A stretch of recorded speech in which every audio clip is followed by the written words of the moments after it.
What is up, folks? Oh man, I'm back.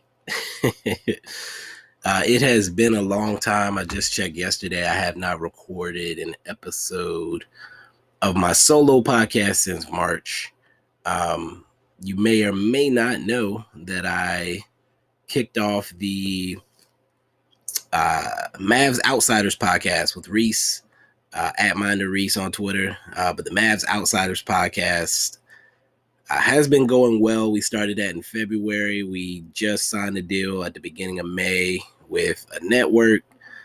So we got the DraftKings sponsorship. So things are going well on the Mavs Outsiders podcast. It has cut into my ability to do the solo stuff.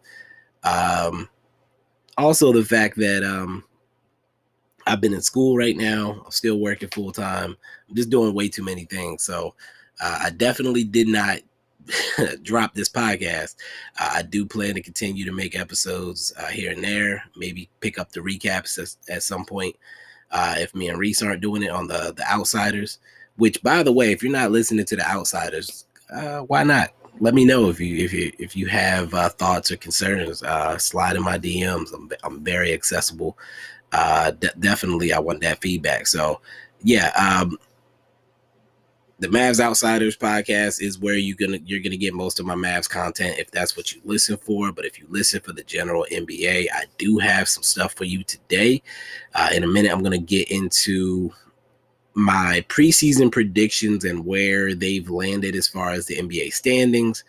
And then we'll get into awards predictions and finally playoff predictions. So thank you for bearing with me in my absence. I'm glad to be back, but yeah, I'm excited. Let's get it.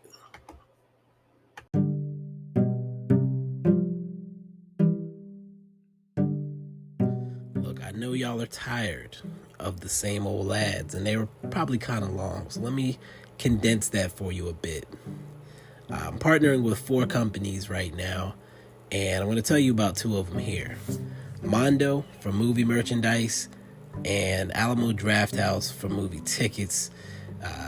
If you go to my website, bibscorner.com, hit the support the show tab and scroll down. Just browse the Mondo site. You might see movie posters you like or other type of merchandise. Everything's handcrafted in limited edition as well. As far as the Alamo Drafthouse, you can get tickets or gift cards through the site. And if you do, it helps me out. So, again, hit that link or let me know if you want me to send you the link. I'll be glad to do so. Mondo movie merchandise, Alamo Drafthouse, best in theater experience, in my opinion. And without further ado, let's get back into this recap.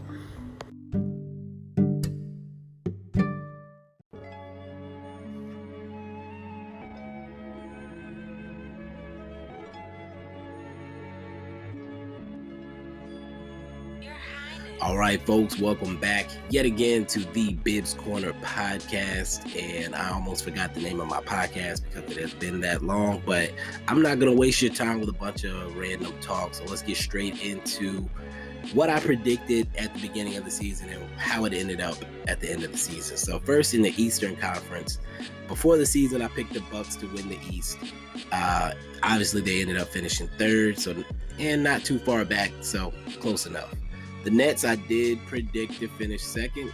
We knew James Harden was likely going to end up there, so I predicted that the Nets would end up 2nd, and that's exactly where they landed.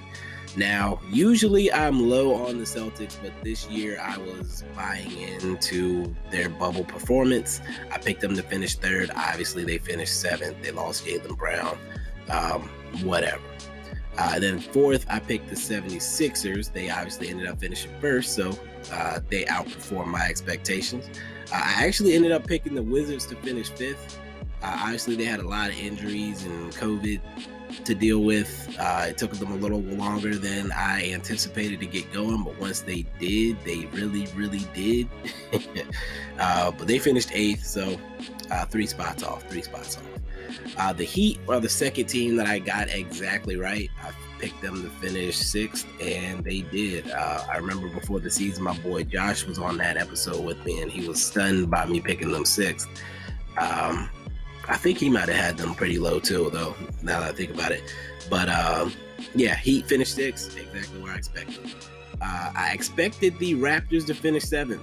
They had a really weird season, having to relocate to Tampa due to COVID and Canada's laws versus America's and the travel and all that. They finished outside of the play-in situation. I picked the Pacers to finish 8th. Obviously, they ended up finishing 9th, which was close enough. I picked the Magic to finish 9th. Obviously, that fell apart with the Vucevic trade. And, you know, it is what it is. I actually picked them to finish 9th and then win their way into the play-in. And finally, 10th, the Cavaliers were the team I had picked, which I had high hopes for KPJ. Obviously, that didn't work out for him. He ended up in Houston. Then you had the Jared Allen trade and the tank. So Cavaliers did not finish in the play-in. I picked the Hornets to finish 12th. They ended up finishing 10th.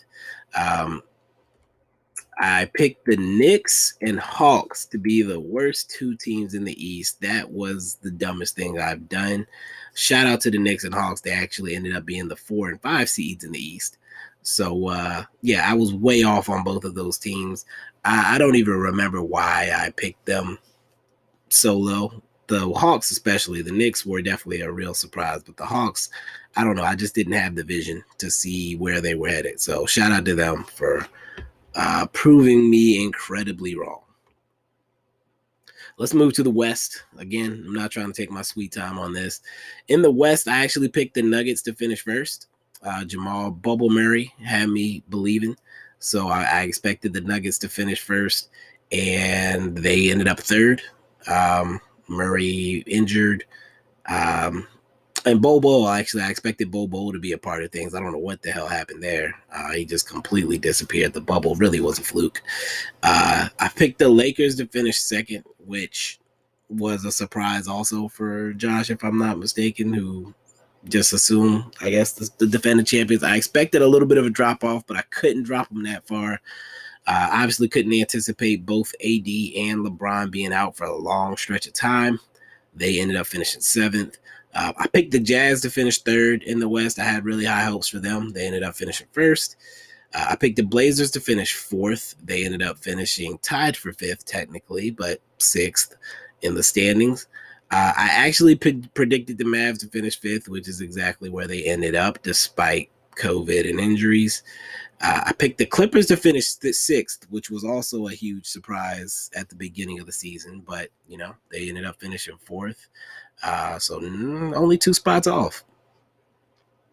Finally, I picked the Warriors to finish 7th. Obviously, they ended up landing in the 8th spot. So, again, not too far off. And as far as we'll get into Curry later, actually. let's stay focused. So they finished 8th. They ended up losing the play-in to fall out of the playoffs completely. I picked the Suns to finish 8th. I expected them to make the playoffs. I did not expect them to take the leap that they did. Obviously, they finished 2nd. So huge for them, great for them. That was the one I was most off about in the West. They also stayed healthy all year, which I think was a huge part of their success. The Rockets, I expected to finish 9th. I expected the Rockets to get a better haul than they got for James Harden and still remain competitive. But, you know, that did not work out for them. So they did not finish in the playoffs. Pelicans, I expected to finish 10th. They gave it a good run, but they just did not get it done. Now, the Grizzlies were one of the teams I was not sure about. I think Josh was surprised about that. I think he had them 8th, if I'm not mistaken. They ended up finishing 9th, and they won the play-in. So they are the AC right now. Shout out to Ja Morant, South Carolina kid. Thunder, I expected to finish right behind them. Obviously, they went full tank. Spurs, I had finishing behind them. They ended up 10th. And then finally, the Kings and Wolves at the bottom, which Kings did better than expected. Wolves did not. which was a little bit of a stunner despite because they had a solid roster. They just were not healthy. And obviously, I couldn't predict health, but just something about that team I didn't expect good things to occur. All right, so that was how the standings shook out. I'm trying to think. I did not put a break in here. We're only 7 minutes in, so let's keep it rolling. Predictions before the season, my all rookie team versus where my all rookie predictions are now. So before the season, I had Wiseman, LaMelo, Cole Anthony, Obi Toppin, and Denny Avdia as my first team. Then I had Ant Edwards, Halliburton, Killian Hayes, Josh Green for Homer reasons, and Bol Bol as my second team. Now, looking at how the season played out, only 4 of those guys remain in my first and second team. So LaMelo, Edwards, Halliburton, locks. Cole Anthony is my 4th first team guy, and then Sadiq Bey as the 5th. And then on the second team, Isaiah Stewart, Jay Sean Tate, Emmanuel Quickly, Desmond Bain, and Teo Maladone. Alternates. Before the season, my alternates were Okoro, Williams, Quickly, who I now have moved into the big boy lineup, and Pokashevsky was my 4th alternate before the season.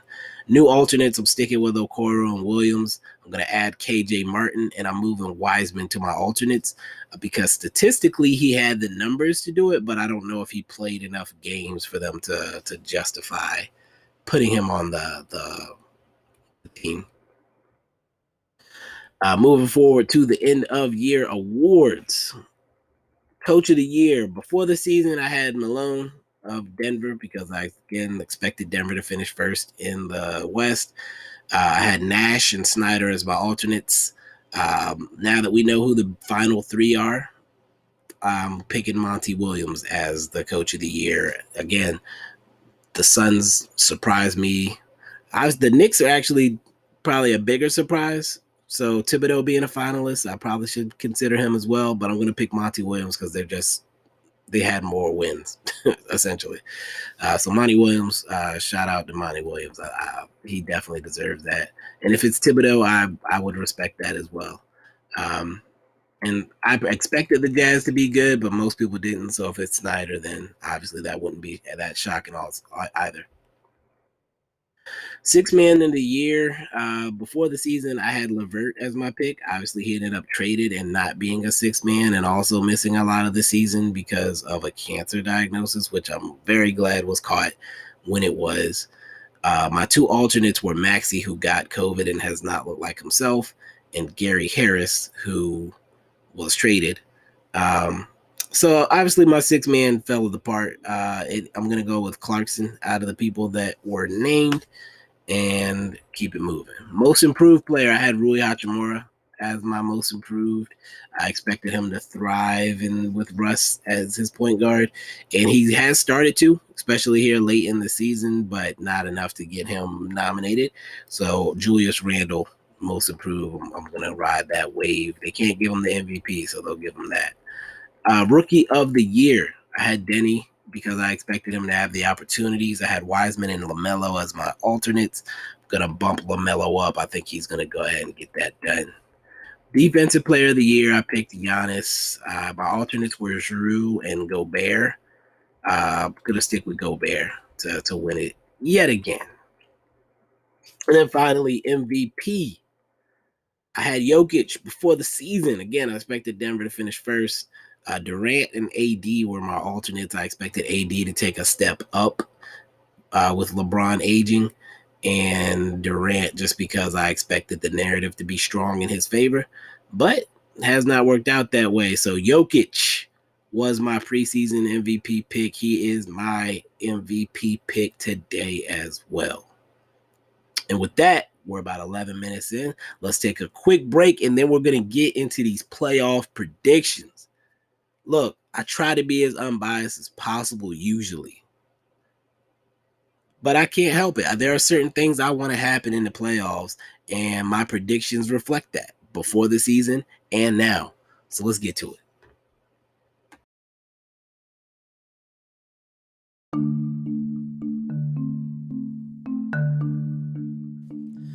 Okay, folks, second plug of the night. If you've cut the cord or you're looking to cut the cord, I've actually partnered with two streaming services as well, Vidgo and Philo. Vidgo offers a comprehensive sports package, and Philo's more focused on the scripted TV networks. If you're interested in maybe taking a look, go again to the support the show tab on the bibscorner.com website. Scroll down until you see those links and give them a look. And while I'm here, I do have merch available on the website right now as well. Right now, just hoodies, masks, and stickers. If you're interested in any other type of merch, anything that you would want to have that has the Bibs Corner logo on it, cups, whatever, let me know. I can make it happen. And without further ado, let's get back into this NBA news.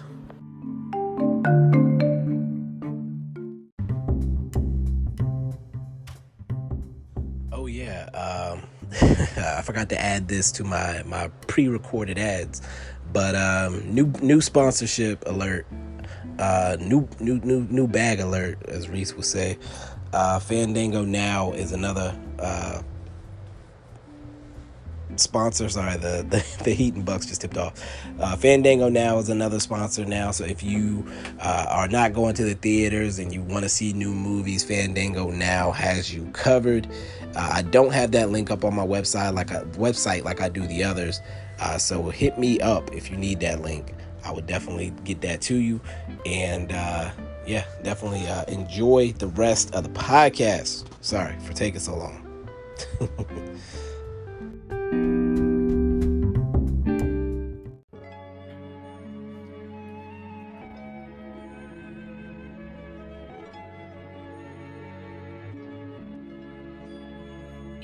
All right, folks, welcome back. And let's keep it rolling. I told you before the season, my playoff predictions. If you listened to the episode, it's a long time ago. I'm going to keep it pretty simple. Playoff notable results in round one. I did have the Blazers beating the Mavs in an epic 7-game series. It's all about timelines. The Mavs are not as a team technically, but their leaders are young. So you got to go through those heartbreaks early in your playoff life. So I had the Blazers beating the Mavs in the first round. That was the only notable result I really had. In round two, I did have the Nets beating the Celtics, which is funny because they do end up playing each other now in the first round. So that should be interesting. I actually think that series could be more interesting than people anticipate just because the Nets have absolutely no defense. I also had the Blazers beating the Nuggets in round two, which is funny because now they meet each other in round one. And I had the Jazz beating the Lakers in round two. Obviously, the Lakers finished 7th, and we'll be playing the Suns in round one. But those were the notable results I had prior to the season. And then in the conference final, I had the Bucks beating the Nets because they actually played defense. And I had the Blazers beating the Jazz to finally break through and get to the finals. And then because I had to pick Dame over Giannis because I feel like his timeline is shorter, I had the Blazers beating the Bucks in 6 in the finals, which also appeased my Mavs loss to the final, the champion need. So as we move forward, as we proceed, if you will, with the current standings, let's start with the East. So over in the East, the 1-8 matchup is 76ers and Wizards. I did pick the 76ers over the Wizards in 5. The toughest series for me to pick in the first round, on the East side at least, is the 4-5, as it should always be. And I ended up going with the Knicks over the Hawks in 7 because when it's that tight, I have to go defense. So Knicks over the Hawks in 7. I'm calling it the Frank series because I do think eventually Thibodeau is going to have to put Frank on Trae Young for long stretches of time, and he's going to make his name. Bias. In the Bucks versus Heat series, which is actually about to start in about 8 minutes, probably delayed, so 23 minutes. Bucks over the Heat in 5. Giannis is not here to play no goddamn games, and Drew Holiday is not Eric Bledsoe, whoever the hell said that. Moving forward, Nets over Celtics in 6. I do expect a big showing from Jason Tatum to start staking his name as that dude.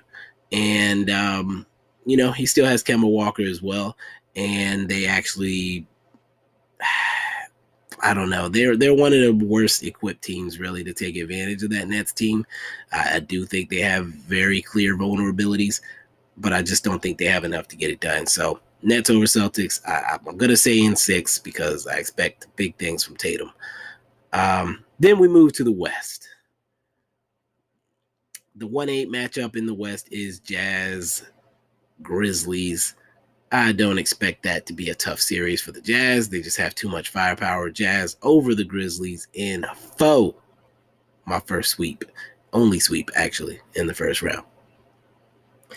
In the West, now this was another tough one. Mavs Clippers. I could see it going either way.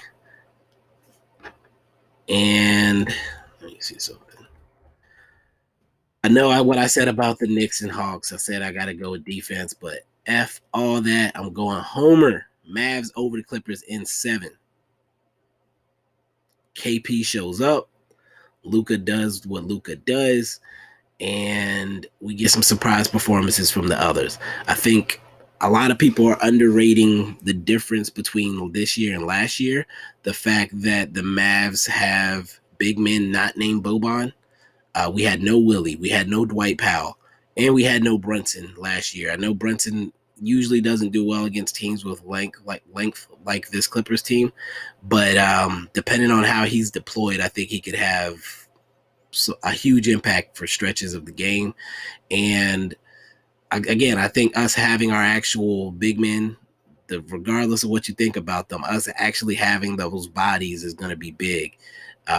Dwight Powell has looked great down the stretch of the season. Willie Cauley-Stein has been making plays on both ends. So, it's all about how the little things come together. And with Luka at the helm, if KP shows up at all, we've said it all year, we can beat anybody if we're on. So goodbye Clippers in 7.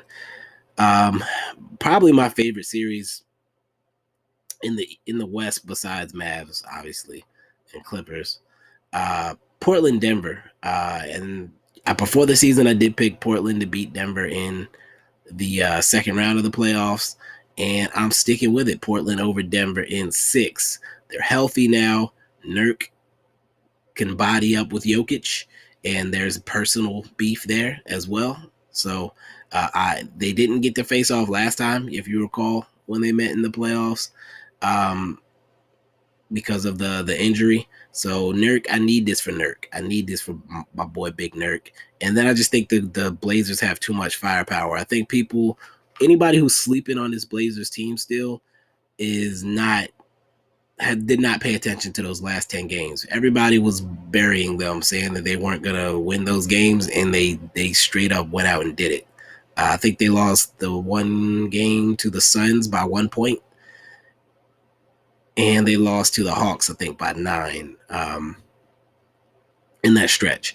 I told y'all after the Powell trade to ignore those next 10 games. They lost like 5 games by a point or 2. And people were like, yeah, they're done. Oh, they can't play defense, this and that. Their defense in those last 10 games looked a little different, and their offense was ridiculous. They were getting buckets at will. And I don't think that's going to stop. I think this week off has been huge for them to get their bodies right, to get rested. As far as the Portland-Denver matchups, when you look at, I already talked about it, Jokic. They have Nurk to throw at him. They have Cantor to throw at him. Cantor's not really a defensive maestro, but he'll battle inside with them for rebounds and things of that nature. Then you look at Dame. Like, who's matching up with Dame? Facundo? Monte Morris? No. CJ McCollum, Norman Powell. On the Nugget side, you say, oh, this is the MPJ coming out party. MPJ is going to be guarded by Covington. They have Derrick Jones Jr. to throw at him. And Melo is probably going to cook him offensively. So I really like the way that Portland's coming together. The right time to get hot is the end of the season. They are one of the teams that did that.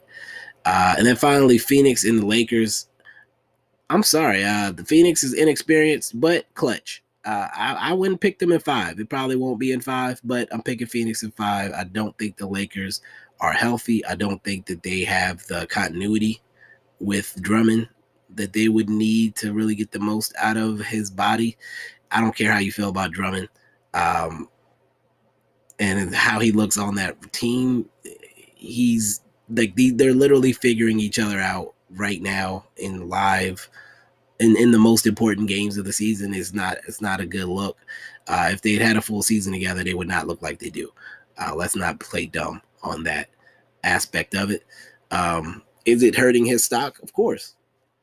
Definitely not probably going to get the bag that he expects unless he goes to a team that doesn't usually get free agents, like a Charlotte, for example. So let's move forward. I spent way too much time on that. In the second round, 76ers versus Knicks. I think it was fun while it lasted, but the Knicks are done. The 76ers can match them on a defensive end, and then they have way more firepower offensively. 76ers over the Knicks in 5 games. Second round, Bucks versus Nets. It's personal for Giannis.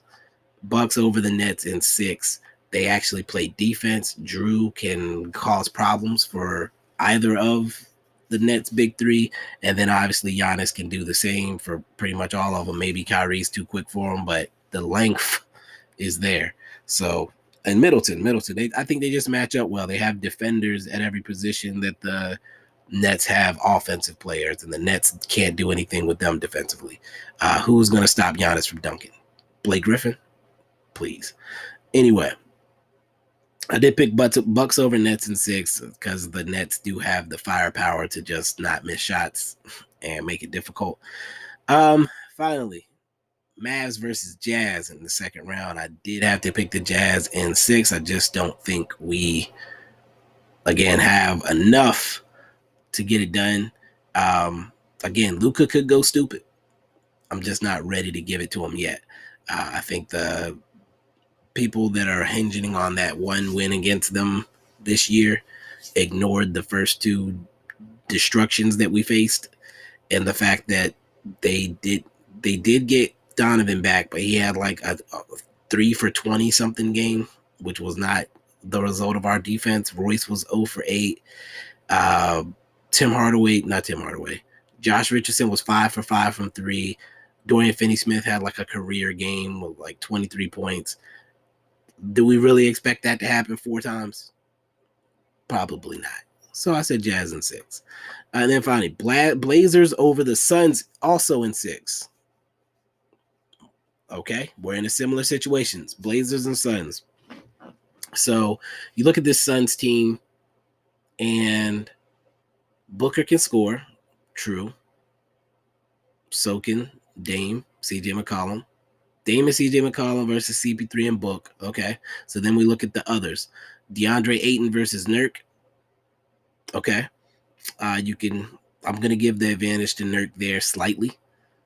And then you look at the additional others. So for the Suns, McCall Bridges, young, inexperienced. Can you really depend on him in that type of series when it gets ugly? Norman Powell on the Blazers side.